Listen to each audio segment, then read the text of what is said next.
Hello and welcome to the Astro Vibe of the Week. I'm Shira, the founder of Abracadabra Astrology, here to bring you the magic and the wisdom of the cosmos and really the best way to work with this energy because right now we are getting into the thick of it. I'm filming this on May 4th. And in my mind is all the Star Trek lovers. May the 4th be with you. We have arrived. And on this day, Pluto goes retrograde. So this is a really deep transit that is going to bring our energy into a more introspective place. Whenever we have a retrograde, we are talking about revisiting our thoughts, our experiences in life. We are talking about reviewing, doing a renewal, doing a remembrance of energies of the past. So don't be surprised if you get a little bit more introspective and begin to reflect a lot more. And I'll go deeper into this and what that means specifically with Pluto as we go on to this video. So before I even get into that, let's take a picture, like a bigger picture of the other aspects that are happening and where we are energetically with the planetary alignments. So I've got the chart pulled up. So if you see me just like looking to the left a little bit, I'm just looking at the astrology chart. So we have Chiron, Mercury, Venus, and Neptune. Again, Chiron, Mercury, Venus, and Neptune, all in Aries now. So there is a stellium going on. A stellium is when we have 3 or more planets within a 10-degree orb. So Chiron, Mercury are together, and then Neptune and Venus are also together. So we have those 2 conjunctions of those 4 planets hanging out. And what the frick does that mean? So the reason I want to start there is because this Aries energy is about the self. Aries is the first sign of the zodiac wheel. What happens in the first sign of the zodiac wheel? Springtime. A rebirthing process happens. In the natural world, we get the flowers blooming, we get the bees buzzing. I have a bee stuck in my room right now, which you might hear buzzing during this video. Everything in the northern hemisphere turns green, we get the rain, we're in the springtime season. On a personal level, this is also a renewal, a rebirth of what has been dormant or percolating or recalibrating within over the winter season. So it's like we are kind of slowly waking up and rubbing our eyes and getting out of our hibernation of our soul journey. When we've got so many planets in Aries, there is an awakening of the fire element. So when we talk about the fire element, this is like the spirit that runs through all things. It is the passion that runs through all things. If you have had a renewal of different interests, like you have been realizing that there are things that would serve you, that your heart loves, that are good for your spirit to begin doing again, this is the time to do them. This is the time to feel this awakening presence of the spirit that stirs the soul. Spirit is a little bit like, if you have, let me give you an example of a teacher I have who talks about the soul and the spirit and kind of breaks it down, like what's the difference between spirit and soul? So if you had a guitar, the guitar would be the soul. No one's playing the guitar, you just have a guitar. And then all of a sudden you start to strum, you start to vibrate the chords, you start to move the energy and change the frequency of the guitar by using your momentum, by using your energy, by taking action on the guitar. That is the spirit. It's the action that we vibrate into our world. So when we're talking about Aries, we are talking about action. We are talking about vibrating a frequency of momentum into our world. And because it is the first sign of the zodiac wheel, it is about the self and it is about our experience in our lives. So we are learning things about ourselves in this time that have to be experienced and deeply felt to be understood. Aries is here to move swiftly through life, maybe leaving a little bit of a mess behind them because of their swift movement and their leaping with faith and leaping with trust and being in the energy of the spirit, being in the tarot card is the Fool. That is the Aries element, the Aries energy. It's the Fool card. It's like, I'm going to trust, I'm going to leap, and I'm going to connect to my soul. I'm going to connect to my spirit. I'm going to connect to what feels good and turns me on and lights me up. And at the same time, it's really important that I do leave that mess. It's really important that I get out there and I have these experiences without being held back by what could go wrong or what my brain, my logic tells me isn't ready yet.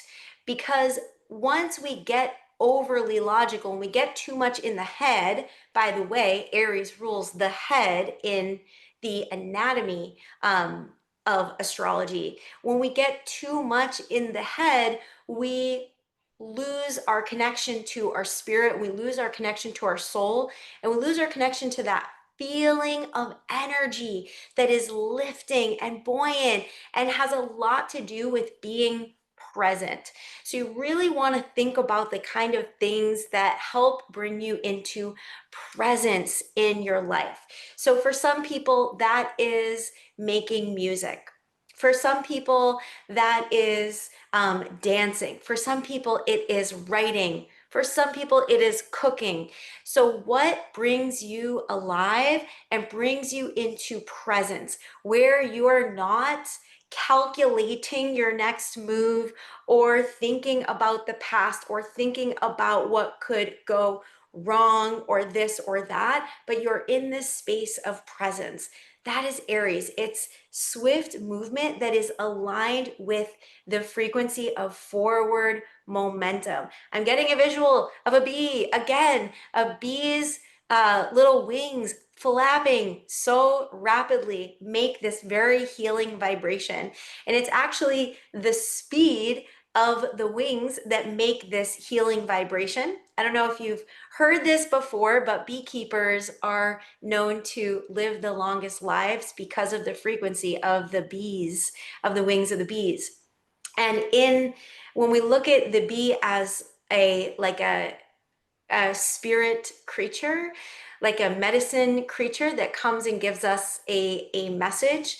It is that it's not to be done alone, right? Bees work in a community. They are all supporting one another and they are working with nature. They are going to the flowers and they are spreading the pollen from flower to flower as they are bringing the pollen in to do what they are here to do in the hive. So sometimes with the Aries spirit, it's like, go forth. I don't need anybody. I'm going to charge ahead and I'm going to do it by myself. And if you have been doing that, you will now be at this point where you're like, oh my God, I'm so exhausted. I am ready for help. I don't want to do it by myself anymore. I realize that that's not the best way to do it. There's this really great quote I love that is, if you want to go fast, go alone. But if you want to go far as can be, go together. So, what is stirring your soul and bringing you these messages of awakening that come from the vibrations of your spirit? And what is the action that you can take to get in alignment with these vibrations? Neptune in Aries is at only first degree. So, we are just beginning this beautiful long journey of Neptune in Aries. And Neptune is the dream. What is the dream that you have? What is the vision that you have for your future? What are you working towards? We all could use a dream. I want to say we all need a dream When I think about the language need, it's like a lot of pressure. Having a dream helps us open our hearts and open our minds to what the path can look like that isn't already created by our brains. It helps us tune into the heart, and Neptune in Aries brings us into this spirit led, heart centered, courageous, brave opportunity to believe in ourselves enough that we can take the next steps for our dream without having to have the path already laid out. That is the magic of Aries. What's the very next step? I'm going to take action on the very next step and trust that the rest of the pieces are going to unfold as time goes on. Really beautiful energy. We also have Venus at 2 degrees Aries. So Venus just shifted into Aries. And now Venus, the planet of the heart and our values and what we want, is going to get a boost of this life force, fire element energy that is so much about the self. Because if Aries learns one thing in this lifetime, coming to planet Earth, this Aries energy that we all have this Aries energy, whether you've got planets there or not, trust me, you've got the Aries energy. If there's one thing that Aries is here to learn about, especially in terms of love, it is about honoring your own self and your own needs in a relationship, whether you're in a relationship or you're on your own or you're calling in a relationship. It's trusting that what you want will not pass you by. And that sentiment allows for honoring your worth and honoring what it is that you actually deeply, truly want, so that you're not settling, so that you're not putting up with things that are not actually in your alignment, so that you're not just like throwing in the towel and giving up. All of this Aries energy, this like spark, will allow us to see things in a totally new perspective, in a way that we have not yet seen them before, with all of this support from spirit, from this new energy that wants to come through and is asking us to open our minds to this new way of perceiving our life and our world in a way that is really going to honor what is best for us. So I know I talked about the bees and the community and how everything is interconnected. And let's remember how when we choose what is right for ourselves, like when one person chooses what is right for them and they truly honor the call of their soul and they truly honor who they are and they kind of step out of any boxes that they've been put in or ways that they may have been hiding, when they step out, they give others permission to do the same. We are all interconnected, and that is really easy to forget on this planet, because our first wound, this is going to sound super crazy, but stay with me here. Our first wound is actually being born, disconnecting from the mother, disconnecting from having everything we need. That's the 12th house, is when you're in it. There's a way of looking at the houses where you're in the womb. You have everything you need. Literally, you are hooked up to the mother line. You've got all the liquids you need, all the foods you need. You are just like fully supported, fully taken care of in that womb space. And the second you leave, you get cut out, cut off. You take your first breath. Now you're breathing on your own. Your lungs are breathing on your own. You've got your soul comes in on your very first breath in the easternmost horizon, and you start to cry because you're cold and you're alone and you're no longer a full baby fetus getting all your needs from love your mother. This is Aries. It is the first breath. It is the first zodiac sign. So it is literally the birth process where you are beginning this lifetime and you are experiencing what it is like to be separated from source, even though we're never truly separated. Another example I'm thinking of right now is if you have seen The White Lotus, the last season. I'm not going to talk too much about it, but one of the in the Zen temple, they talk about birth and they say before you are born, we're all an ocean. We're all together. And then when you are born, you become a like there's a splash and you're now a drop and you are separated from the ocean and you're feeling all the feelings of being on your own, independent from this whole ocean. But we know that whether you're a drop or whether you're in the ocean, you're still part of everything. You are still divinely connected to source. You are still part of the divinity. You are still part of the cosmos, the spirit, your ancestors, your angels, and each other. And that is what we come down here and get birthed to remember, that we are still connected. We are still together, even though we are learning how to individuate. We are learning how to honor our own needs. And isn't it funny how when we honor our own needs, we then create a domino effect for others to honor their own needs. And this like spiritual transformation happens individually, but then through this like field of energy into the collective. So it's pretty wild, this Aries journey and the all of the Aries energy that we have going on right now. We also have Chiron and Aries. And when we have Chiron and Aries, this is its last year. Chiron, the wounded healer. So Chiron is the part of your birth chart that shows you where there is a core wound.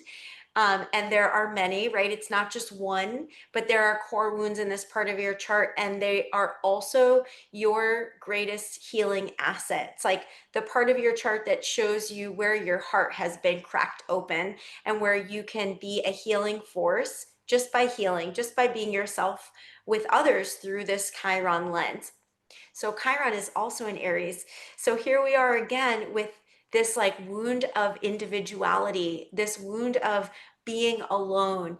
Am I special enough to make it in this world? Am I good enough? Am I fast enough?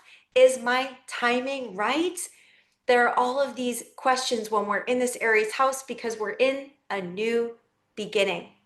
As many times as you have visited this earth, I guarantee that you are learning something new right now with all of this Aries energy.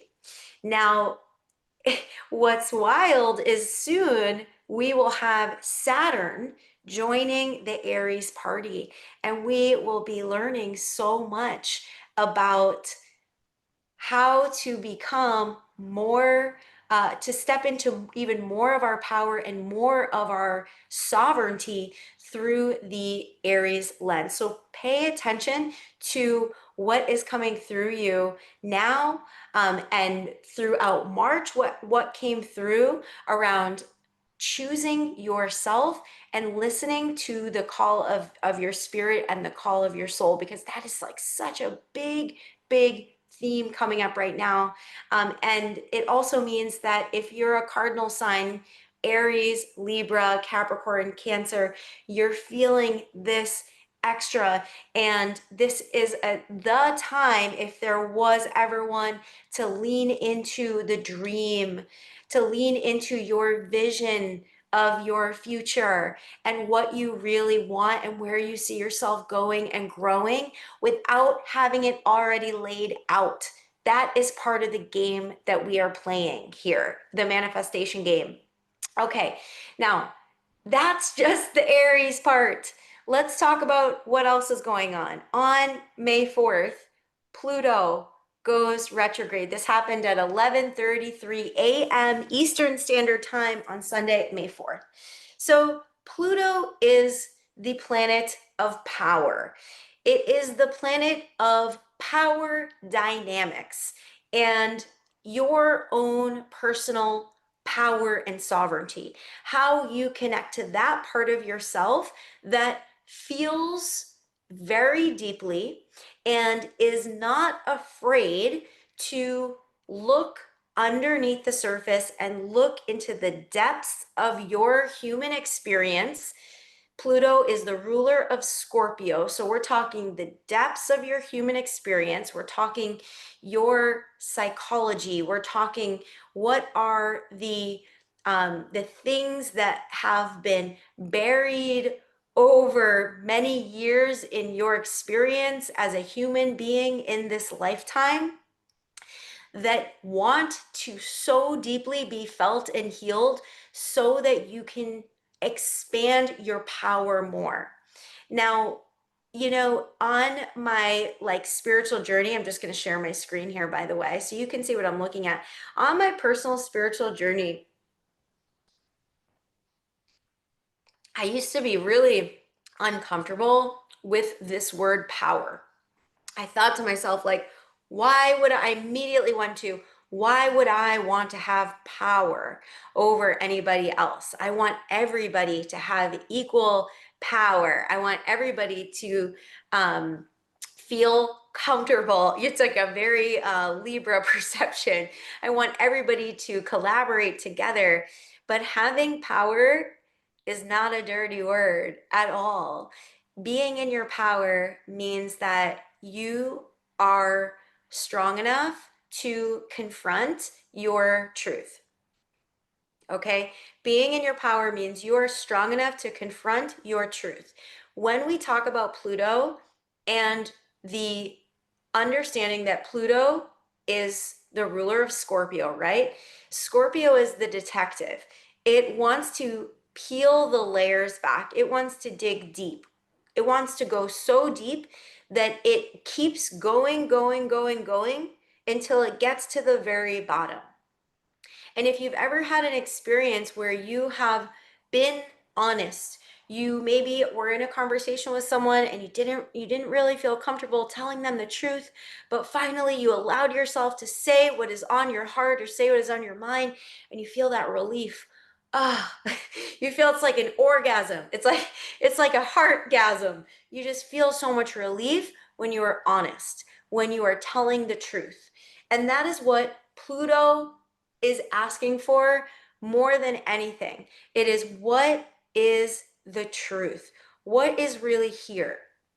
And that is how we access our authenticity, and that is power.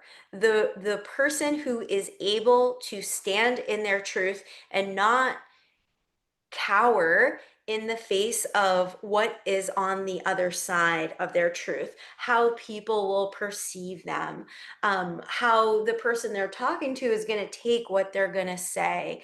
I mean, in the past couple of years, we've been experiencing cancel culture and shadow banning, and there's been so many culture has shown us that you have to be careful when you are speaking your truth. I mean, throughout all of history, this is like the witch wound. Like, I have to hide. If I am myself, if I tell the truth, something bad will happen. There is so much trauma around that through the history of the world, with people being healers or being, wizards or whatever they were, even practicing certain religions, practicing the religions that you grew up with, you would get killed just for practicing your beliefs.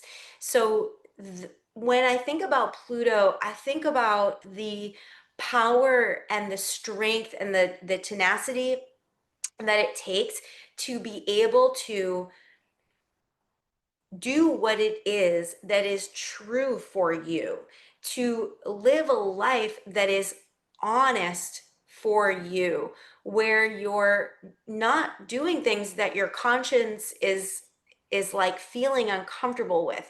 You're doing things that are in integrity for you, and that looks different for every single person. So when I think about Pluto, I think about power and disempowerment, and how so much of the society we live in and the way that most of us were raised, I can obviously only speak for myself, but raised in such a disempowered way to believe these programs that are false. There are so many examples, but for me personally, I was raised to believe that if I didn't look a certain way, if I didn't behave a certain way, if I didn't eat a certain way, that I would be abandoned by society, that I would be bad, that I would be cast aside. So when Pluto goes retrograde, there is an opportunity for really deep reflection on what parts of us can we rise into in a more authentic way that is going to feel like power, that is going to feel like energy. Think about power. If my laptop was not plugged in, it would be dead. That's how important power is. We need power, and we need power within each individual human on this planet, not in the hands of the people that actually, when you think about power, have the power on this planet. That if you're anything like me, you're like, what the fuck? There's some fury in there, some frustration in there. How do we get more power to the hands of the people? And Pluto is here to show us how to step into our power on an individual basis. It's very unique to you. It's going to be very unique to you, but Pluto's in Aquarius, which is about the people. It's the collective. So we are being called to collectively step into our power and get the knowledge that we need in order to step into our power in a bigger way, whether that's educational, whether that's financial, whether that's about business, whether that is about new ways of being and living on this planet that you believe in, right? Pluto asks us to be in our sovereignty, to be in our truth, to not bypass the healing that has to happen in order to get there. If there is a shadow self or an ego self that keeps us from being in harmony, if there is a program that we cannot break through yet, if there are beliefs that are carried from our lineage, generational trauma, whatever it is that is blocking us from being in our power, these next 5 months are going to help us reveal that, and we're going to get the secrets. We're going to get the skeletons out of the closet. We're going to pick up the rug, and we're going to use our broom to sweep out the dirt and the old shit from underneath the rug, because this is our birthright and this is what we're here for. If you were born in this time, you were born for Pluto and Aquarius. It's a 20-year transit. That is very specific. And Pluto is a slow moving planet, over 260 years to make a full cycle. That means just once in our lifetime. It will be here for a long time. And once a year, Pluto goes retrograde for 5 months. So from May 4th until October 13th. This is such a time to embrace the challenges that may come up emotionally, energetically, and spiritually. This is a really important time to do the deep work. And if that kind of deep work calls to you, we have a 4-month, very deep dive journey that goes through every part of your birth chart, and we'll work on the stories that are held in your natal chart. We will help you reprogram the beliefs that are in your subconscious mind that you may know about, that you may not even know are literally keeping you disempowered. So I can only speak to this because a huge part of my personal experience and my connection with the planet Pluto, which I am of this Pluto Scorpio generation, is through the story work lens and the neural reprogramming lens. So much of my belief system when I was before I went through this journey that I'm on now, so much of my belief system was I'm alone. Um, it was like every man for himself. No one's here to help me. I have to do it alone. It has to be hard. I cannot make a lot of money because that would be bad because money is bad. Um, and I am um, going to be alone for my whole life. Had all of these beliefs that were deeply wired into my subconscious that I had to do neural reprogramming work in order to open my mind and get to this bigger picture where now my whole purpose here is that we are, myself and others and those who are in my circle are on this awakening journey to empower one another and lift one another up and help to break out of the systems that are keeping us down. It's like us against those bullshit systems. So that's the Pluto story. That's the Pluto power, is what do we need to do to break through the power imbalance? Where is the power out of balance in your life on a personal level? And then by doing that work, we get to the collective work of empowering the collective. So it starts very personal. And Aquarius is about you. Aquarius is about authenticity. It's about doing things your own unique way. And Pluto going through Aquarius for the next 20 years is revealing any way that we might be hiding our true self. And Pluto's going to help us thread through any of that gunk in a way that is going to take us into more integrity, more authenticity, and more magical personal power. So I'm personally loving it. For a while, Pluto is going to be making a square to Black Moon Lilith.